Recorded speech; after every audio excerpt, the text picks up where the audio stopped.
Apa sebenarnya yang tidak sama persepsinya antara pemerintah Prancis dengan negara-negara Islam yang keberatan dengan adanya karikatur Nabi Muhammad SAW? Silakan, Pak Mahmud. Iya, makasih Mbak. Pertama terkait pidato Macron terlebih dahulu harus ditaruh di dalam konteks yang tepat, khususnya terkait Charlie Hebdo. Nah, Macron tidak pernah bicara secara spesifik Charlie Hebdo, karikatur Nabi Muhammad nggak ada. Itu makanya dia klarifikasi dan sebagainya. Tapi dia bicara tentang meneruskan semangat liberté d'expression, kebebasan berekspresi pada saat tahlilan nasional mengenang meninggalnya Samuel Paty yang digorok oleh teroris, yang teroris anak muda ini kena korban hoax. Oke, terus kemudian kalau misalnya kita lihat runtut peristiwanya sebelum tanggal 22, Duta Besar Turki, Kementerian Luar Negeri Turki, Donald Trump, terus semua politisi Prancis mengutuk pembunuhan terhadap Samuel Paty. Bahwa Samuel Paty tidak boleh dibunuh atas nama apapun. Ya. Termasuk atas nama mungkin dia dianggap menghina agama Islam. Nah, pada saat tahlilan nasional sebagai kepala negara, ya pasti dong dia akan ngomong normatif. Kalau misalnya dilihat pidato Macron tanggal 2 dan tanggal 22, tanggal 22 itu lebih soft. Karena suasananya suasana berduka. Nah, tapi Macron nggak mungkin dong ngomong, ya ini gara-gara Samuel mati sendiri, nunjukin karikatur Nabi Muhammad di kelas, kalau lu sendiri, lu mati kan gara-gara lu sendiri. Itu kan almost impossible. Itu disampaikan oleh seorang kepala negara yang normal dan waras pada saat acara tahlilan nasional mengenang korban. Ini konteksnya seperti itu. Nah, dia akan bilang bahwa kami akan terus meneruskan legasinya Samuel Paty terkait kebebasan berpendapat. Itu satu. Terus yang kedua, misalnya dari penyidikan kepolisian, kan ternyata Samuel Paty ini dibunuh gara-gara korban hoax ya, oleh muridnya yang ternyata keluarga teroris jihadis ISIS. Gitu. Nah, dari dua poin ini saya ke Pak Niam. Tanggapan MUI seperti apa? Mendengarkan latar yang dijelaskan oleh Pak Mahmud tadi. Ya, prinsip utamanya sih sebenarnya bukan berbincang soal kebebasan yang dianut di Prancis. Tetapi aksi terkait dengan tindak pidana yang dilakukan, kita semua mengecam. Tetapi reaksi itu kemudian menegaskan bahwa tindakan yang ada di Charlie Hebdo yang mengarah kepada penghinaan kepada baginda Rasulullah itu bagian dari kebebasan yang dilindungi, itu yang bermasalah. Pada hakikatnya kita semua mengecam tindak kekerasan, anarkisme, kemudian tindak terorisme. Tetapi kita juga harus utuh memahaminya, tidak sepotong berhenti di situ. Ada aksi dan ada reaksi, ada asap, ada api. Ketika kita berbincang soal api, pasti kita juga harus menelisik sejauh mana yang menyebabkan timbulnya api itu. Itu yang kemudian terhenti. Nah, dan akhirnya kemudian menyalahkan reaksinya, membenarkan aksinya. Nah, ini yang kemudian menjadi masalah. Apalagi kemudian statementnya menusuk jantung paling dalam keyakinan umat Islam terkait dengan kehormatan baginda Rasulullah SAW. Maka ancaman publik dunia bukan persoalan kesalahpahaman, dan waktu di mana Macron berujar. Apa sebodoh itu Presiden Joko Widodo kemudian mengeluarkan kecaman yang juga disuarakan oleh Muslim dunia, bahkan pemimpin-pemimpin negara di dunia. Baik, Pak Niam, ditangkap sampai sana Pak Mahmud? Ya, begini Mas Niam. Ini agak ambigu nih pertama. Misalnya betul Mas Niam adalah Papua MUI ya. Terus kemudian kan Mas Niam juga jabatan publik sebagai Deputi Menpora kalau nggak salah. Nah ini agak ambigu kemudian kalau dilihat oleh Perancis atau kedubes Perancis ini wajah Mas Niam sebagai apa? Itu satu, klarifikasi satu. Dan yang kedua, misalnya terkait pidato Macron yang dianggap menghina, itu pidato tanggal berapa? Karena misalnya lihat dari berita itu simpang siur satu ya. Terus kemudian saya coba klarifikasi ke beberapa orang yang mengetahui informasi tersebut yang berada di lingkar dekat Jokowi. Katanya tanggal 2 terus kemudian tanggal 23, tanggal yang pidato di depan tahlilan nasional. Nah di depan tahlilan nasional itu nggak ada pidatonya Macron bicara membela Charlie Hebdo, membela penghinaan terhadap Nabi Muhammad. Nah ini yang kemudian dipelintir oleh banyak media dan sebagainya. Ada banyak pertimbangan politik, macam-macam. Itu Mas. Jadi statement yang mana ini? Statement yang mana? Statement Macron yang mana? Tanggal berapa? Misalnya kalau bisa disebutkan, di paragraf apa dan sebagainya. Kemudian Macron ini kan kemarin itu sampai dia klarifikasi dan klarifikasinya berbahasa Prancis sebenarnya, tapi ada subtitle, ada diterjemahkan dalam bahasa Arab untuk mendinginkan dunia Arab agar memahami konteks pidatonya secara utuh. Nah, tadi pada saat kita nggak paham, ini kan jadi dipermalukan oleh dunia satu. Terus yang kedua, misalnya kita maksa, misalnya presiden negara lain untuk meminta maaf, itu sangat sensitif. Nggak usah jauh-jauh lah bilang itu. Misalnya nih, kemarin Vanuatu itu kan protes keras terhadap Indonesia, ya kan?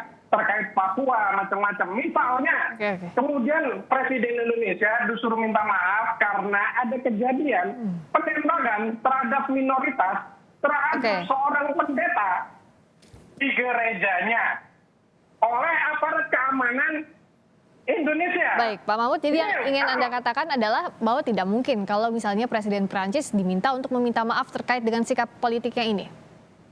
Almost impossible. Yang mungkin dilakukan oleh Macron adalah melakukan klarifikasi. Satu itu. Terus kedua, pertanyaan sederhana. Kalau misalnya Emmanuel Macron nggak mau minta maaf, apa yang akan dilakukan? Apa yang akan kita lakukan misalnya sebagai orang Indonesia atau sebagai negara Indonesia? Mau menyuruhkan boikot? Monggo. Tapi harus dicatat misalnya Garuda masih punya utang sama Airbus. Satu. Terus kedua, misalnya Perancis juga tahu misalnya ada banyak produk-produk mereka itu dibajak di Indonesia. Baik. Tapi mereka kan nggak pernah mempermasalahkan. Oke. Itu kedua. Terus ketiga, Perancis juga tidak pernah peduli sama politik dalam negeri Indonesia, terjadi persekusi terhadap minoritas dan sebagainya. Oke, Pak Mahfud. Misalnya mereka kan bisa saja menggerakkan komunitas Katolik dan sebagainya untuk melakukan. Ditangkap 3 poin tadi, saya ke Pak Niam dulu. Tanggapannya jadi apa kelanjutannya yang akan didorong oleh MUI ke pemerintah kah atau seperti apa? Makanya ada 2 hal ya di sini pada aspek keagamaan. Ini bagian dari ekspresi keyakinan keagamaan, bagian dari ekspresi keimanan, bagian dari ekspresi penghormatan kepada junjungan kita Nabi besar Muhammad SAW. Maka ketika kita memiliki ruang untuk kepentingan ekspresi atas tindak kemungkaran itu, ya wajib dilakukan. Nah, dengan statement, kemudian dengan langkah-langkah politik, dengan langkah-langkah sosial, sampai kemudian seandainya pun pilihannya jatuh kepada boikot, ketika itu menjadi instrumen untuk kepentingan meningkatkan kemungkaran itu, ya harus ditempuh. Karena kalau soal keyakinan keagamaan pasti Macron nggak akan masuk karena beda keyakinan. Kemudian kalau kemungkinan untuk meminta maaf dengan mekanisme jalur politik yang disampaikan antar hubungan negara, ini yang level yang kedua, yaitu hubungan antar negara, Presiden Joko Widodo sudah secara bijak menyerap aspirasi masyarakat Muslim di Indonesia, kemudian menyatakan kekecewaan, menyatakan Sikap. kekecewaan ya, menyatakan kecamannya ya, terhadap statement Macron itu. Dan itu tidak hanya ansih masyarakat Muslim di Indonesia. Saya kira tidak sebodoh itu ya terkait dengan mislead dan lain Pak sebagainya. Niam, kalau yang kemarin klarifikasi yang disampaikan Macron itu sudah cukup atau belum? Iya, makanya ini poin yang paling penting sebenarnya. Ketika muncul ancaman boykot, ternyata ada respon dari Macron dan juga dari pemerintah Prancis. Bilang ke masyarakat Arab, ke dunia Arab, jangan memboikot loh. Demikian juga pesan itu menjadi penting. Karena apa? Kalau persoalan teologis nggak mempan. Kemudian persoalan politik bisa jadi karena di dalamnya juga ada varian-varian kelompok politik yang pengen establish. Di dalam relasi hubungan antar negara juga begitu. Tetapi kalau berbincang soal pendekatan ekonomi pasti takut. Karena di situ ada pertimbangan keuntungan, pertimbangan stabilitas. Dan itu terbukti. Dilanjutkan dengan statement harapan untuk tidak ada boykot. Bahwa kemudian ini sebagai salah satu instrumen yang besar. Mas Niam, misalnya coba cek Oke, Pak Mahmud. pidatonya Macron, klarifikasinya Macron yang disebarkan di Twitter dia, di semua kanal dia. Oke, Itu nggak ada. Pak Mahmud boleh tahan dulu sebentar karena ini suaranya bertabrakan kalau berdua Ya. bersamaan berbicara. Pak Niam, lanjutkan dulu silakan. Ya, sinyal yang terkait dengan kekhawatiran jika itu kemudian berdampak secara ekonomi itu sangat kelihatan diterima. Oke, jadi statement presiden itu juga langsung direspon oleh kedubes Prancis yang akan disampaikan ke Paris. oke, Saya baik. kira ini hal yang baik ya. Mudah-mudahan pesan ini kemudian baik. bisa tersambung, terkoneksi, yang akhirnya ada proses normalisasi kehidupan berbangsa dan bernegara, dan juga kehidupan relasi antar negara tetap di dalam kondisi harmoni, Baik. tanpa memberikan ruang sedikit pun terhadap toleransi terjadinya tindak kekerasan Baik. dan toleransi terjadinya tindak penistaan. Baik, terima kasih Pak Niam. Silakan Pak Mahmud. Iya, siap. Misalnya ya, ini kok kayaknya agak delusional ya menurut saya, Nun Sewu.